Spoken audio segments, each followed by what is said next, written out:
அவரை எழுப்பின போது அவரோடு கூட உங்களையும் அவர் எழுப்பினார். எழுப்பினது மட்டுமல்ல, அவரை எப்படி அந்த சிறந்த ராயல் பிளேஸ்ல உட்கார வைத்தாரோ அதே இடத்துல கர்த்தர் உங்களையும் என்னையும் அவர் உட்கார வைத்திருக்கிறார். அந்த இடத்துக்காகத்தான் கர்த்தர் நம்மை வேறு பிரித்தார்.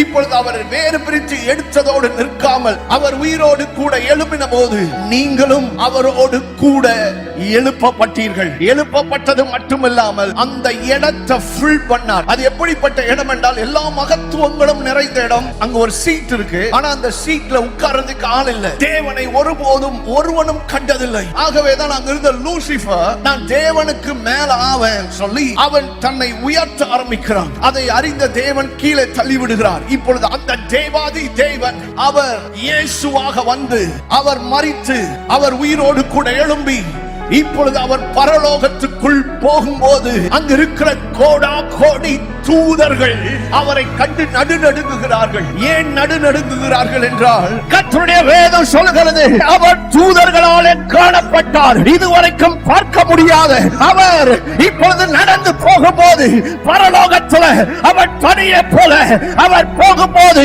நீயும் நானும் அவருக்கு பின்பதாக நடந்து போய் அந்த ராயல் பிளேஸ்ல அவர் தனியே உட்கார அவர் உன்னையும் என்னையும் அதே இடத்துல அவர் உட்கார வைத்திருக்கிறார்.